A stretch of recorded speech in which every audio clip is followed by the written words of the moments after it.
Hello दोस्तों, नमस्कार। बात करते हैं आज के दिन भर की सारी बड़ी खबरों की, जहां सबसे पहले आपको बताएंगे आखिरकार भारत को जिसका था डर, बांग्लादेश ने वही कर दिया। चीन के साथ तारिक रहमान कर आए ऐसी चीज पर ऐसा डील कि भारत की बढ़ा दी टेंशन। आपको बताएंगे चिकन नेक पर फिर एक बार संकट खड़ा हो गया है। दोस्तों, भारत के चिकन नेक तक पहुंच गया चाइना। नई दिल्ली से बौखलाई ढाका के साथ ड्रैगन ने की सबसे बड़ी डील। बताएंगे चीन पहुंचकर कैसे तारिक रहमान ने भारत को दोगलापंथी दिखाई है अपनी। उधर बताएंगे चीन की नाक के नीचे भारतीय सेना का बड़ा शक्ति प्रदर्शन। मंगोलिया में दिखा सैनिकों का शौर्य। दोस्तों, उधर एयर इंडिया बम धमाके के पीछे थे खालिस्तानी। 41 साल बाद कनाडा का सबसे बड़ा कबूलनामा। बताएंगे इस कबूलनामे में और क्या क्या जानकारी सामने आई है। साथ ही साथ क्या खत्म हो जाएगा ओपेक। यूएई के बाद अब इराक क्या छोड़ेगा ये गठबंधन। बादशाहत जाने से डर से कांप गया सऊदी अरबिया। दोस्तों, बताएंगे क्या है इससे जुड़ी जानकारी। साथ ही साथ भारत ने बांग्लादेशियों के लिए फिर शुरू कर दी टूरिस्ट वीजा सेवा। 2 साल बाद बहाल हुई सुविधा। तो वहीं हर एक भारतीयों के लिए बड़ी खुशखबरी की खबर आपको बताएंगे। एलपीजी सिलेंडर पर सरकार का सबसे बड़ा फैसला। हॉर्मुज खुलते ही हटाई सारी पाबंदियां, अब पहले की तरह ही होंगी सप्लाई। दोस्तों, बताएंगे किन सिलेंडरों को लेकर जानकारी सामने आ रही है। दोस्तों, वहीं अगले 3 दिन सब रहने वाला है बंद। ना बैंक खुलेंगे ना ही बाजार। आखिरकार आरबीआई ने क्यों दी है ये 26, 27, 28 की छुट्टी? क्या है लगातार 3 दिन? एक से एक बेहतरीन से बेहतरीन जानकारी आपको विस्तार से बताएंगे। बस आप वीडियो के अंत तक बने रहिएगा। और खबरों में आगे बढ़ने से पहले अगर आप भी मानते हैं कि तारिक रहमान सच में मोहम्मद यूनुस के तर्ज पर ही काम कर रहे हैं और भारत के साथ रिश्ते बिगाड़ रहे हैं, उम्मीद थी कि वो अच्छा संबंध स्थापित करेंगे भारत के साथ, लेकिन उलट करते दिखाई दे रहे हैं। मात्र अब शेख हसीना पर ही सारा दारोमदार है। तो वीडियो को लाइक करके, चैनल को सब्सक्राइब करके, बेल आइकन दबा के कमेंट में जय हिंद अवश्य कहिएगा। दोस्तों, बात करते हैं पहली सबसे बड़ी खबर की, जहां भारत के एहसानों तले दबे बांग्लादेश ने कुछ ऐसा कर दिया जिसकी वजह से दोनों देशों के बीच कड़वाहट आ सकती है। दोस्तों, दोनों देशों के बीच तीस्ता नदी हमेशा एक संवेदनशील मुद्दा रहा है। इस नदी पर बांग्लादेश के प्रधानमंत्री तारिक रहमान ने चीन को अब सीधी एंट्री दे दी है। जिसका डर था वही हुआ। दोस्तों, रहमान ने और चीनी जल संसाधन मंत्री ली गुओयुंग ने तय किया है कि चीन जो है और बांग्लादेश मिलकर तीस्ता समेत बाकी साझा नदियों के मैनेजमेंट और पानी के प्रोजेक्ट पर काम करेंगे। ये डील भारत के लिए किसी खतरे की घंटी से कम नहीं है, क्योंकि तीस्ता परियोजना भारत की रणनीतिक सीमा और सेंसिटिव चिकन नेक के बेहद करीब है। बांग्लादेश के प्रधानमंत्री तारिक रहमान का यह विदेशी दौरा कई मायनों में ऐतिहासिक और कूटनीतिक संदेशों से भरा हुआ है। प्रधानमंत्री का पद संभालने के बाद ये उनका पहला आधिकारिक विदेशी दौरा है और इसके लिए उन्होंने भारत के बजाय चीन को चुना है। इस यात्रा की टाइमिंग बेहद सोची समझी है। प्रधानमंत्री तारिक रहमान पहले मलेशिया में वर्ल्ड इकोनॉमिक फोरम यानी WEF में हिस्सा लेने पहुंचे थे। वहां का कार्यक्रम खत्म होते ही वे 22 जून को सीधे कुआलालंपुर से उड़ान भरकर चीन के दैलियान शहर पहुंच गए। इसके बाद की उनकी यात्रा और भी ज्यादा दिलचस्प रही। दैलियान के बाद वो बुधवार को चीन की मशहूर हाई स्पीड ट्रेन में सवार होकर सीधे राजधानी बीजिंग पहुंचे। बीजिंग में चीनी जल संसाधन मंत्री के साथ इस बड़ी डील को अंजाम देने के बाद अब वे राष्ट्रपति शी जिनपिंग और प्रीमियर ली कियांग समेत कई अन्य शीर्ष चीनी नेताओं से मुलाकात करने वाले हैं। इस यात्रा ने साफ कर दिया है कि बांग्लादेश की नई सरकार अब बीजिंग के साथ अपने रिश्तों को एक नए मुकाम पर ले जाने के लिए पूरी तरह तैयार है। चीनी मंत्री ली गुओयिंग के साथ हुई बैठक में पीएम तारिक रहमान ने बांग्लादेश की नदियों को लेकर अपना पूरा मास्टर प्लान टेबल पर रख दिया। समाचार एजेंसी पीटीआई के मुताबिक रहमान ने बांग्लादेश में चल रहे नदी खुदाई प्रोग्राम लंबी चौड़ी जानकारी दी। उन्होंने दावा किया कि इस भारी भरकम प्रोजेक्ट का मकसद बांग्लादेश में हर साल आने वाली बाढ़ के खतरे को कम करना, पर्यावरण की रक्षा करना और पानी का सही मैनेजमेंट करना है। लेकिन इस पूरी बातचीत का जो सबसे बड़ा और संवेदनशील हिस्सा था वो था तीस्ता नदी पर चीन का दखल। इस मुलाकात के दौरान बांग्लादेशी प्रधानमंत्री ने चीन के सामने 2 बड़ी मांगे रख दी।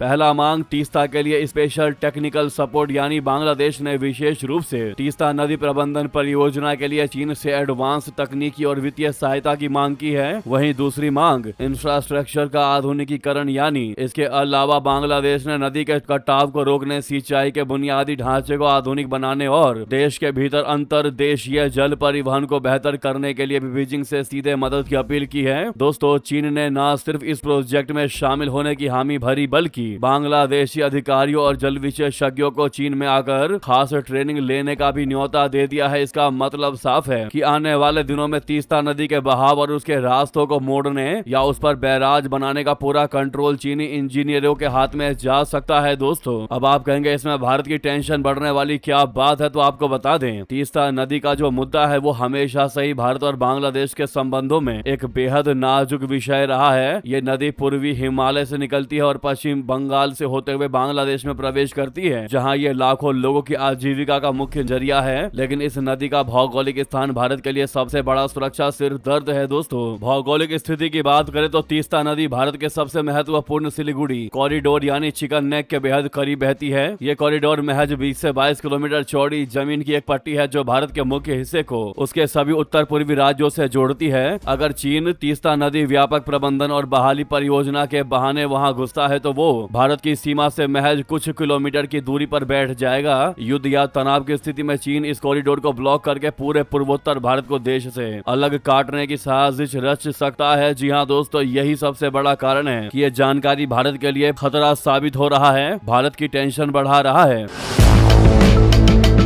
दोस्तों, चीन की इसी घुसपैठ को रोकने और अपनी सुरक्षा को देखते हुए भारत ने साल 2024 में, आपको याद होगा, तीस्ता नदी की देखरेख और मैनेजमेंट के लिए बांग्लादेश को एक बहुत बढ़िया और बड़ा ऑफर दिया था। लेकिन तारिक रहमान सरकार ने भारत के उस ऑफर को ठंडे बस्ते में डाल दिया और सीधे चीन के साथ जाकर डील पक्की कर ली। भारत और बांग्लादेश के बीच पानी का बंटवारा हमेशा से एक बड़ा राजनीतिक और कूटनीतिक विवाद रहा है। इस मामले में अब समय की सुई भारत के लिए बहुत तेजी से घूम रही है, क्योंकि दोनों देशों के बीच साल 1996 में हुई ऐतिहासिक गंगा जल संधि इसी साल खत्म होने जा रही है। ये संधि पिछले 30 सालों से सूखे के मौसम में दोनों देशों के बीच पानी के बंटवारे को कंट्रोल करती आ रही है। दोस्तों, अगर इस संधि को इस साल दोनों देशों की सहमति से रिन्यू नहीं किया गया तो आप मान लीजिए कि भारत और बांग्लादेश के बीच पानी को लेकर विवाद और ज्यादा बढ़ जाएगा। पिछले महीने ही बांग्लादेश के विदेश मंत्री खलीलुर रहमान ने बीजिंग का दौरा कर औपचारिक रूप से तीस्ता प्रोजेक्ट में चीन को शामिल होने का न्योता दिया था और अब खुद प्रधानमंत्री तारिक रहमान ने बीजिंग जाकर इस डील पर मुहर लगा दी है। बांग्लादेश की नई सरकार अब भारत को दबाव में लाने के लिए खुलेआम चाइना कार्ड खेल रही है, जिसने वाकई में भारत की टेंशन बढ़ा दी है। दोस्तों, यानी आप कह सकते थे कि भारत को जिस चीज का डर था बांग्लादेश ने वही कर दिया। चिकन नेक पर भारत की टेंशन बढ़ा दी चीन को एक्सेस देकर। जी हाँ दोस्तों, और इस डील ने साफ साफ बता दिया है कि तारिक रहमान भारत के दुश्मनों के साथ हाथ आगे बढ़ाएगा। जब तक तारिक रहमान की सरकार बांग्लादेश में रहेगी तब तक भारत के साथ अच्छे संबंध नहीं रहने वाले। ये बात तारिक रहमान ने बता दिया है। वाकई में दोस्तों, आज शेख हसीना के लिए और भी ज्यादा हर एक भारतीयों की रिस्पेक्ट बढ़ गई है, क्योंकि शेख हसीना के बाद मोहम्मद यूनुस के बाद तारिक रहमान, ये दोनों ऐसे काम कर रहे हैं जिससे कि भारत के साथ रिश्ते बिगड़ रहे हैं। ऐसे में शेख हसीना ने जो फैसले लिए थे वही सबसे बेहतर था। दोस्तों, उनकी तरह लगता नहीं है कि फिलहाल बांग्लादेश में कोई ऐसा आएगा जो भारत के साथ अच्छे संबंध रखेगा। इस मुद्दे पर आपकी क्या राय है? अगर आप भी मानते हैं कि शेख हसीना वाकई में बांग्लादेश में भारत के लिए, भारत के लोगों के लिए और बांग्लादेश में अल्पसंख्यक समुदाय के लिए, खासकर हिंदू के लिए बेहतर कार्य कर रही थी, तो इस वीडियो को सबसे पहले लाइक करिएगा। दोस्तों, लाइक का बटन है अभी तक नहीं दबाया है तो एक सेकंड भी नहीं लगना, दबाना मत भूलिएगा और कमेंट में शेख हसीना को लेकर 2 अच्छी लाइन कहिएगा। दोस्तों, साथ ही साथ आपको बता दें,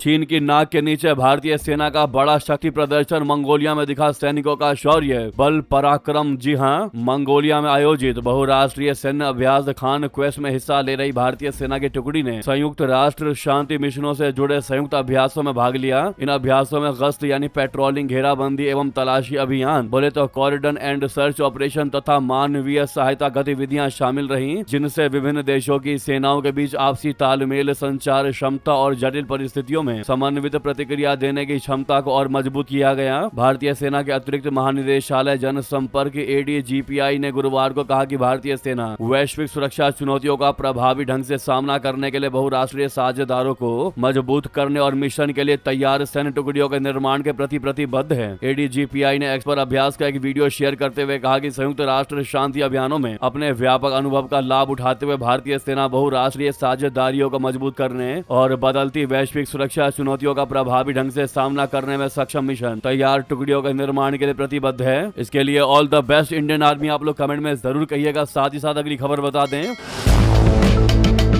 कनाडा ने पहली बार आधिकारिक तौर पर माना है कि 1985 में एयर इंडिया की फ्लाइट 182 कनिष्क में हुए बम धमाके के पीछे कनाडा में मौजूद खालिस्तानी आतंकियों का हाथ था। कनाडा की खुफिया agency Canadian security intelligence service यानी CSIS ने इस घटना को जघन्य आतंकवादी कृत्य बताया। 23 जून को इस घटना के 41 साल पूरे होने पर CSIS ने सोशल मीडिया पर श्रद्धांजलि दी। इस दौरान एजेंसी ने लिखा कि आतंकवाद के पीड़ितों की राष्ट्रीय स्मृति दिवस पर हम एयर इंडिया फ्लाइट 182 के उन 329 लोगों को याद करते हैं जिन्होंने एक जघन्य आतंकी हमले में अपनी जानें गंवाई। इस हादसे में विमान में सवार सभी 329 लोगों की मौत हो गई थी। इनमें 268 कनाडाई नागरिक थे जिनमें ज्यादातर भारतीय मूल के थे। 24 लोग भारत के नागरिक थे। जी हाँ, 23 जून 1985 को एयर इंडिया की फ्लाइट 182 कनिष्क मॉन्ट्रियल से लंदन होते हुए नई दिल्ली आ रही थी। लंदन के हीथ्रो एयरपोर्ट पहुंचने से करीब 45 मिनट पहले आयरलैंड के तट के पास अटलांटिक महासागर के ऊपर विमान में जोरदार विस्फोट हुआ और विमान हवा में ही टूटकर समंदर में गिर गया। इसमें सवार सभी लोगों की मौत हो गई थी। अब कनाडा के प्रधानमंत्री मार्क कार्नी ने भी इस घटना को देश के इतिहास का सबसे घातक आतंकी हमला बताया है। उन्होंने कहा कि 41 साल पहले एयर इंडिया फ्लाइट 182 बम धमाके में 329 निर्दोष लोगों की जानें गई थी जिनमें 268 कनाडाई नागरिक थे।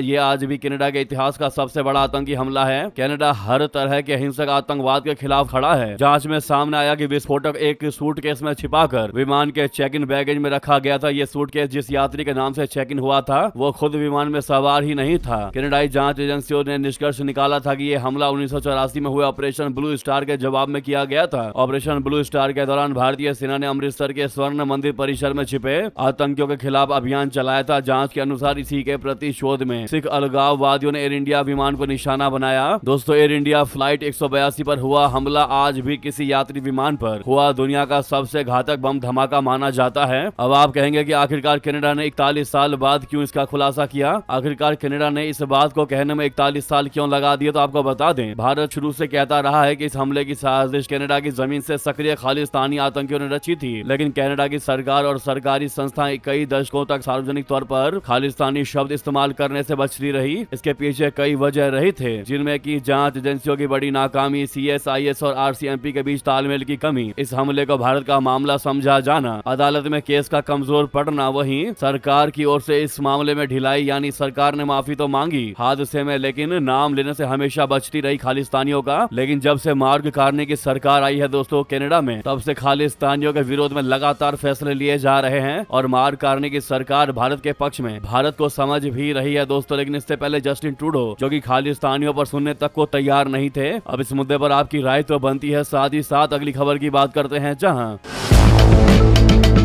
क्या अब खत्म हो जाएगा ओपेक। यूएई के बाद क्या इराक भी छोड़ेगा इस संगठन को। जी हां दोस्तों, बादशाहत जाने के डर से कांप गया सऊदी अरबिया। बता दें, अंतरराष्ट्रीय बाजार में तेल सप्लाई पर कब्जा रखने वाले सबसे बड़े सिंडिकेट ओपेक में जंग छिड़ गई है दोस्तों। संयुक्त अरब अमीरात यानी यूएई जैसी महाशक्ति के ओपेक छोड़ने के महज 2 महीने बाद अब संगठन के दूसरे सबसे बड़े तेल उत्पादक देश इराक ने खुलेआम बगावत का बिल्कुल फूंक दिया है। इराक ने ओपेक को बाय बाय करने की धमकी दे डाली है। अगर इराक इस संगठन से बाहर निकलता है तो ये सऊदी अरब के राज और पूरे ओपेक के लिए एक ऐसा आत्मघाती झटका होगा जिससे दुनिया भर में कच्चे तेल की कीमतें आसमान छूने लगेंगी और पूरी ग्लोबल इकोनॉमी चरमरा जाएगी दोस्तों। जिस ओपेक संगठन की स्थापना साल 1960 में खुद इराक की राजधानी बगदाद में हुई थी, आज वही इराक इसे ठुकराने कगार पर खड़ा है। संयुक्त अरब अमीरात के ओपेक छोड़ने के महज 2 महीने बाद इराक के इस कदम ने सऊदी किंगडम के होश उड़ा दिए हैं। इराक के तेल मंत्रालय के एक वरिष्ठ अधिकारी ने बेहद आक्रामक लहजे में सऊदी अरब को अल्टीमेटम दे दिया है। सऊदी को सीधी धमकी दी गई। कहा गया कि सऊदी अरब और ओपेक के अन्य सहयोगियों को इराक के कोटे वाले मामले को बेहद गंभीरता से लेना चाहिए। अगर ऐसा नहीं किया गया तो इराक अपने सभी विकल्पों यानी संगठन छोड़ने पर विचार करने के लिए मजबूर हो जाएगा। वहीं दूसरा अल्टीमेटम युद्ध की मार और मजबूरी को लेकर दिया। कहा गया कि इराक अपनी कमाई के लिए पूरी तरह तेल पर निर्भर है, लेकिन ईरान युद्ध के चलते उसका निर्यात बुरी तरह प्रभावित है। इराक का उत्पादन जो फरवरी में 42 लाख बैरल प्रतिदिन था, वो मई में घटकर महज 14.8 बैरल प्रतिदिन रह गया है।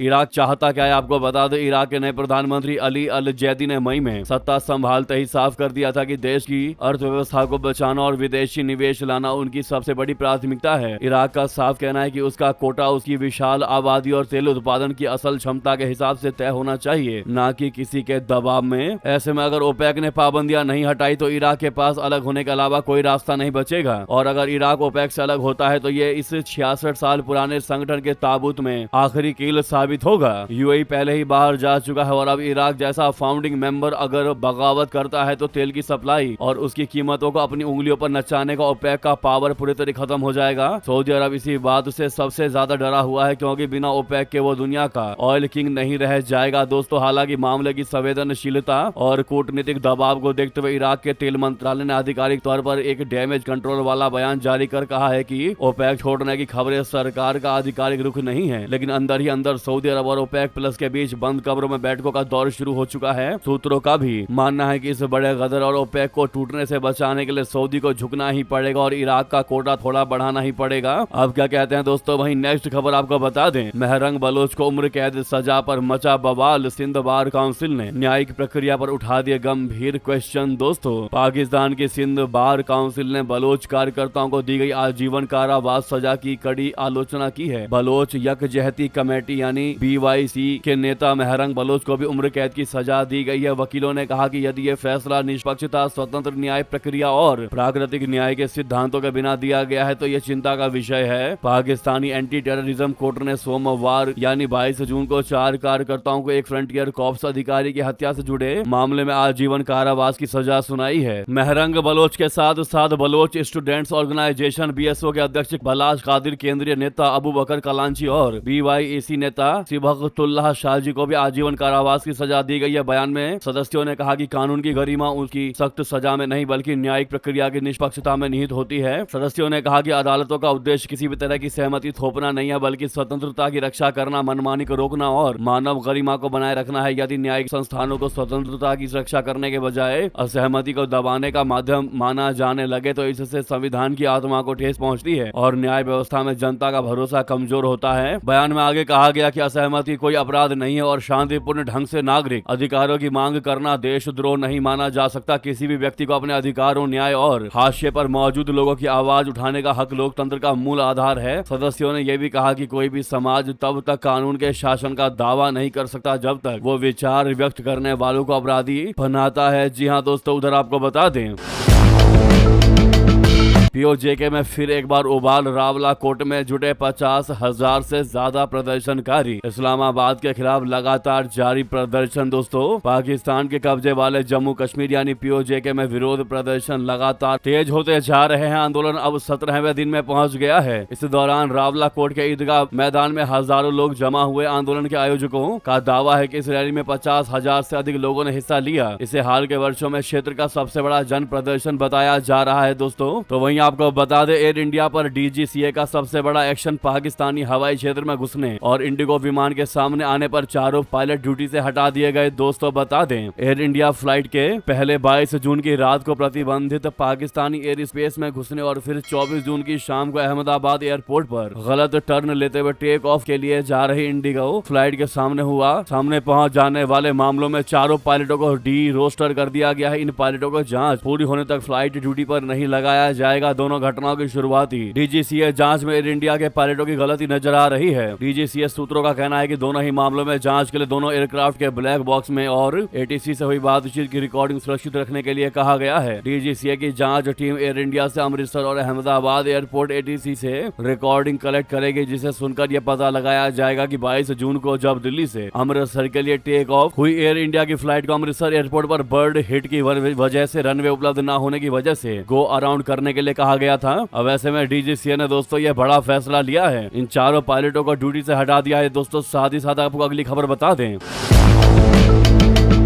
पाकिस्तान को मिला पश्चिम एशिया में क्या बड़ा मंच, शशि थरूर का दावा भारत के कूटनीतिक संतुलन को लगा तगड़ा झटका, बता दे क्या कहना है इनका। दरअसल कांग्रेसी सांसद शशि थरूर ने अपने पश्चिम एशिया में 107 दिनों तक चले संघर्ष के बाद उभरे भू राजनीतिक हालात पर अपना ओपिनियन रख दिया। उन्होंने कहा कि इस संघर्ष ने आधुनिक वैश्विक राजनीति के बदलते समीकरणों को सामने ला दिया है। उन्होंने लिखा कि अमेरिका ईरान के बीच हुआ समझौता जिससे अगले 60 दिनों तक शांति के में बदलने की कोशिश होगी, फिलहाल वैश्विक अर्थव्यवस्था के लिए राहत लेकर आया है। तेल आपूर्ति धीरे धीरे सामान्य हो रही है और ब्रेंट क्रूड की कीमतें युद्धकालीन स्तर से नीचे आ रही हैं, लेकिन इस संघर्ष ने रणनीतिक और कूटनीतिक स्तर पर कई नए सवाल खड़े कर दिए हैं। दोस्तों, शशि थरूर ने लिखा कि इस संघर्ष में अमेरिका अपने घोषित उद्देश्यों को हासिल न कर सका, जबकि ईरान ने हरमुज जलडमरू मध्य पर अपनी रणनीतिक पकड़ बनाए रखी। वहीं इजरायल ने क्षेत्रीय समूहों को नुकसान पहुंचाया, लेकिन ईरान को पूरी तरह झुकाने में सफल नहीं हुआ। उनके मुताबिक इन घटनाओं के समानांतर दक्षिण एशिया में भी कूटनीतिक भूमिकाओं में बड़ा बदलाव देखने को मिला। उधर आपको बता दें, प्रधानमंत्री नरेंद्र मोदी जी 27 से 29 जून को सेशेल्स दौरे पर जाएंगे। 2015 में उनका यहां आखिरी दौरा था। दोस्तों, प्रधानमंत्री नरेंद्र मोदी जी 27 से 29 जून 2026 तक हिंद महासागर क्षेत्र के द्विपक्षीय देश सेशेल्स की राजकीय यात्रा पर जाएंगे। ये दौरा सेशेल्स के राष्ट्रपति पैट्रिक हार्मिनी के निमंत्रण पर हो रहा है। प्रधानमंत्री सेशेल्स के राष्ट्रीय दिवस के स्वर्ण जयंती समारोह में गेस्ट ऑफ ऑनर के रूप में शामिल होंगे। प्रधानमंत्री मोदी जी ने इससे पहले वर्ष 2015 में सेशेल्स का दौरा किया था। इस बार के समारोह में भारतीय सशस्त्र बलों की एक टुकड़ी और भारतीय नौसेना के 2 युद्धपोत भी भाग लेंगे, जो दोनों देशों के रक्षा सहयोग को प्रदर्शित करेंगे। दोस्तों, दौरे के दौरान प्रधानमंत्री मोदी जी और राष्ट्रपति पैट्रिक हार्मिनी के बीच व्यापक वार्ताएं होंगी। दोनों नेता भारत सेशेल्स संबंधों की पूरी श्रृंखला की समीक्षा करेंगे और क्षेत्रीय तथा अंतर्राष्ट्रीय मुद्दों पर विचार विमर्श करेंगे। उम्मीद है कि समुद्री सुरक्षा, विकास सहयोग, क्षमता निर्माण और आर्थिक साझेदारी जैसे विषय चर्चा के केंद्र में रहेंगे। ऐसे में प्रधानमंत्री मोदी जी को आप लोग ऑल द बेस्ट कहना मत भूलिएगा, ताकि यात्रा सफल बन सके। साथ ही साथ आपको बता दें, हॉर्मुज स्ट्रेट से गुजर रहे मालवाहक जहाज पर फिर मिसाइली हमला, ईरानी नौसेना ने दी थी चेतावनी। दोस्तों, हॉर्मुज जलडमरू मध्य से गुजर रहे एक मालवाहक जहाज पर मिसाइल से हमला हुआ है। ब्रिटिश सेना ने यह जानकारी दी। ब्रिटेन के समुद्री व्यापार केंद्र ने बताया कि हमले में कोई हताहत नहीं हुआ और न ही पर्यावरणीय प्रभाव पड़ा। यह मामला तब हुआ है जब ईरान के अर्ध सैनिक रिवॉल्यूशनरी गार्ड कॉर्प्स ने तेहरान की मंजूरी के बिना इस जलडमरू मध्य से गुजरने वाले जहाजों को धमकी दी थी। इस कारण हॉर्मुज को पार करने के लिए बारी का इंतजार कर रहे कई जहाज वापस लौट गए। ईरान की धमकियों के बावजूद संयुक्त राष्ट्र की समुद्री एजेंसी द्वारा सुझाए गए नए समुद्री मार्ग का इस्तेमाल करते हुए कई तेल टैंकर गुरुवार को हॉर्मुज जलडमरू मध्य से आगे बढ़े। यह मार्ग ओमान के तट के समानांतर गुजरता है। इस महत्वपूर्ण क्षेत्र में वैकल्पिक मार्ग खुलने से वैश्विक अर्थव्यवस्था पर दबाव कम होगा और अमेरिका के साथ जारी शांति वार्ता में ईरान की उस रणनीति बढ़ते का भी कमजोर किया जा सकता है जो उसे इस महत्वपूर्ण जल मार्ग पर हासिल है। वहीं आपको बता दें, टीएमसी के इस पूर्व नेता को सरकार ने बनाया बांग्लादेश का हाई कमिश्नर। पद संभालते ही जनता को दी सौगात। दोस्तों, तृणमूल कांग्रेस यानी टीएमसी के पूर्व दिग्गज नेता और बाद में भाजपा में शामिल हुए दिनेश त्रिवेदी जी को सरकार ने बांग्लादेश का नया हाई कमिश्नर नियुक्त किया। दिनेश त्रिवेदी जी ने गुरुवार को पदभार संभालते ही वहां की जनता के लिए बड़ी सौगातें दी हैं। त्रिवेदी ने ट्रैवल वीजा फिर से शुरू करने की घोषणा की है। इससे एक दिन पहले नई दिल्ली ने उन्हें केंद्रीय मंत्री का दर्जा दिया था। 76 साल के भारतीय जनता पार्टी के नेता ने गुरुवार को राष्ट्रपति मोहम्मद शहाबुद्दीन को अपने क्रेडेंशियल्स सौंपे, जिससे उनके डिप्लोमेटिक काम की शुरुआत हुई। उन्हें 27 अप्रैल को बांग्लादेश में राजदूत बनाया गया था और वे इस पद पर काम करने वाले पहले राजनेता बन गए। उधर आपको बता दें, सोने में 10 साल की सबसे बड़ी गिरावट, चांदी रह गई आधी। 10 ग्राम गोल्ड का क्या है आज भाव बता दें। पिछले साल सोना खूब दहाड़ा। जनवरी 2026 तक सोने की तेजी से सबको हैरान कर दिया, लेकिन जैसे ही खाड़ी युद्ध की शुरुआत हुई, सोना अपनी चमक होने लगा। अब सोने में 10 सालों में सबसे बड़ी गिरावट देखी जा रही है। पिछले 10 सालों में ऐसा पहली बार हुआ है जब सोना इतनी तेजी से गिरा है। जून तिमाही में सोना 12% गिरा, जो दिसंबर 2016 के बाद सबसे बड़ी गिरावट है। जून में चांदी 17.6% तक गिर गया, जो जून 2022 के बाद की सबसे बड़ी गिरावट है। जो सोना $5,417 प्रति औंस का रिकॉर्ड हाई पर पहुंच गया था, वो 24% से अधिक सस्ता हो चुका है। इसी तरह से चांदी $117 प्रति औंस से अपने ऑल टाइम हाई से 47% तक सस्ती हो चुकी है। दोस्तों, बीते 10 सालों में ये पहला मौका है जब किसी एक तिमाही में सोने इतने तेजी से गिरे हैं। दिसंबर 2016 के बाद जून तिमाही में सोने की सबसे बड़ी गिरावट आई है। गोल्ड 12% फिसल गया। 24 जून को ग्लोबल मार्केट में सोना $4,000 प्रति औंस के नीचे फिसल कर $3899 प्रति औंस पर गिर गया, जबकि 28 जनवरी 2026 को इसी सोने की कीमत $5,417 प्रति ऑन्स के रिकॉर्ड हाई पर थी दोस्तों। वहीं आपको बता दें एलपीजी सिलेंडर पर सरकार का बहुत बड़ा फैसला, हॉर्मुज खुलते ही हटाई सारी पाबंदियां, अब पहले की तरह ही मिलेंगी ये सिलेंडर। आपको बता दें रातों रात मोदी सरकार ने लिया ये सबसे बड़ा फैसला दोस्तों। ईरान युद्ध और हॉर्मुज की नाकेबंदी के चलते एलपीजी सिलेंडरों की सप्लाई पर जो संकट मंडरा रहे थे, अब उसको लेकर बड़ी राहत भरी खबर आई है। मिडल ईस्ट वॉर के चलते एलपीजी सप्लाई संकट अब खत्म हो गया है। हॉर्मुज से जहाजों की आवाजाही शुरू होते ही LPG supply pre war crisis से पूर्व वाली स्थिति में पहुंच चुकी है। सप्लाई चेन में सुधार होते ही सरकार ने कमर्शियल सिलेंडर को लेकर बड़ा फैसला ले लिया है दोस्तों। आपको बता दें पेट्रोलियम और प्राकृतिक गैस मंत्रालय की रिपोर्ट के अनुसार हॉर्मुज में हालात सामान्य होने के बाद केंद्र की मोदी सरकार ने अब कमर्शियल सिलेंडर्स की सप्लाई पर लगाई गई पाबंदियों को खत्म कर दिया है। सप्लाई को लेकर सरकार ने नॉन डोमेस्टिक सिलेंडरों यानी कमर्शियल सिलेंडर जो कि बिजनेस के लिए इस्तेमाल होते हैं, दुकानों में इस्तेमाल होते हैं, उन पर पहले जैसी स्थिति में लाने की जानकारी साझा की गई है। इस फैसले का सबसे बड़ा फायदा होटल, रेस्टोरेंट संचालकों, उद्योगों, रेडी वालों को मिलेगा। अब उन्हें पहले की तरह एलपीजी की सप्लाई मिल सकेगी। बता दें कि सरकार ने खाड़ी युद्ध के चलते कमर्शियल सिलेंडरों की सप्लाई पर कई पाबंदियां लगा रखी थी, जिनको अब खत्म कर दिया गया है दोस्तों। लेकिन ऐसा हो सकता है कि आने वाले समय में डोमेस्टिक सिलेंडरों को लेकर भी उनके प्राइस में कमी कर दे भारत की मोदी सरकार, फिर से इनके दाम को गिरा दिया जा सकता है आने वाले टाइम में। फिलहाल ये फैसला जो लिया गया है वो कमर्शियल सिलेंडरों के लिए लिया गया है। आपकी इस पर क्या है राय? तो वहीं आपको बता दें अगले 3 दिन एसबीआई, पीएनबी, कैनरा बैंक समेत सभी सरकारी बैंक नहीं खुलेंगे। एचडीएफसी, आईसीआईसीआई समेत सभी प्राइवेट बैंकों में भी कामकाज नहीं होगा। शेयर बाजार में भी आज कोई ट्रेडिंग नहीं होगी। बीएसई, निफ्टी में शेयरों की खरीद फरोख्त बंद रहेगी। शेयर बाजार भी लगातार 3 दिनों के लिए बंद रहने वाले हैं। दरअसल आज मुहर्रम की छुट्टी की वजह से बैंक बंद रहने वाला है दोस्तों। कल 27 जून को चौथा शनिवार होने की वजह से देश भर में सरकारी प्राइवेट बैंकों में कामकाज नहीं होगा और 28 जून को तो रविवार है ही। साप्ताहिक छुट्टी के चलते देश भर में बैंक बंद रहेंगे, इसीलिए लगातार 3 दिन बैंक बंद रहने वाले हैं। आशा करते हैं आपको सारी खबरें, सारी जानकारी समझ में आई होंगी। ऐसे में जहां पर भी आपका ग्रुप हो, व्हाट्सएप, फेसबुक, एक्स पर इस वीडियो को शेयर करना मत भूलिएगा। लगे हाथ तो वीडियो को लाइक करके, चैनल को सब्सक्राइब करके, बेल आइकन दबा के कमेंट में जय हिंद जरूर कह दीजिएगा। मिलता अगली बड़ी खबर में। बहुत बहुत धन्यवाद, बहुत बहुत आभार। जय हिंद, जय भारत।